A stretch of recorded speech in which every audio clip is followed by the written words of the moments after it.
ও ভাত খায় আমারে বলছে, মা ছাত্রদের সাথে ঝগড়া হচ্ছে, আমি যাচ্ছি। মা রনি যাস না, ও চলে গেছে। কি বলে গেছিল আপনাকে? আমাকে বলছে যে ছাত্রদের সাথে ঝগড়া হচ্ছে, আমি যাচ্ছি। আমি মানা করছি আমার ছেলে, তবুও বলছে না, আমি চাইতে আসি, একজন আল্লাহ নিবে নাহলে বান্দা নিবে। আজকে আমি শহীদ হয়ে যাবো। আমি এটা মানে ঠিক মতন ভাবি না যে সত্যি এটা হয়ে যাবে, আর আমার ছেলে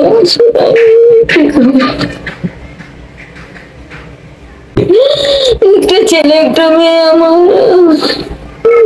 9 মাস হয়েছে ওর আব্বু মারা গেছে। 9 মাস আগে মারা গেছে। 1 বছর হয় না ওর আব্বু। আপনার ছেলের নামটা বলেন, নাম কি? রনি। কি করতো সে?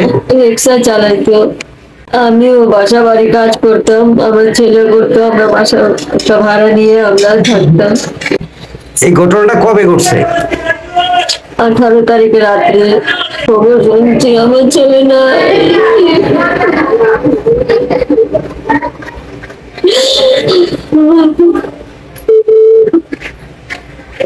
ছেলে কি বিয়ে করছিল? না, বিয়ে করে না। আমি বলছিলাম মরামের পর একটা মেয়ে দেখে তুমি বিয়ে দিয়ে দিব, আর বিয়ে দিতে পারি না আমার ছেলে।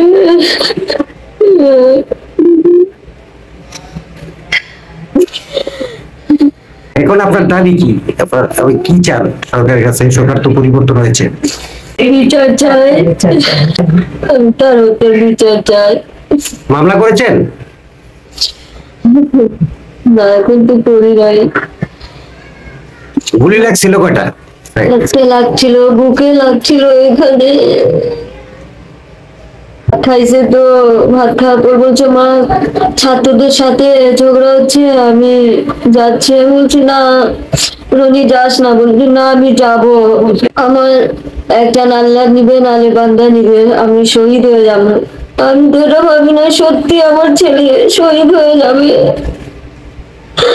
রাত্রে 1:30টার সময় শুনছি যে আমার ছেলে নাই, বাংলা নিয়ে গেছে।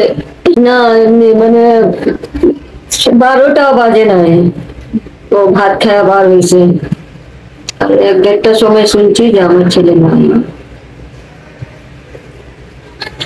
আমার একটাই ছেলে ছিল, আমার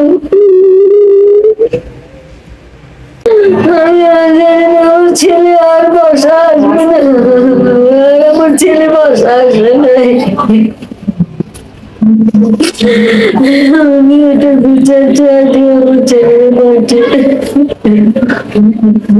ছেলে আমি বলতাম, বাবা তোর এখন বিয়ে দিয়ে দেবো।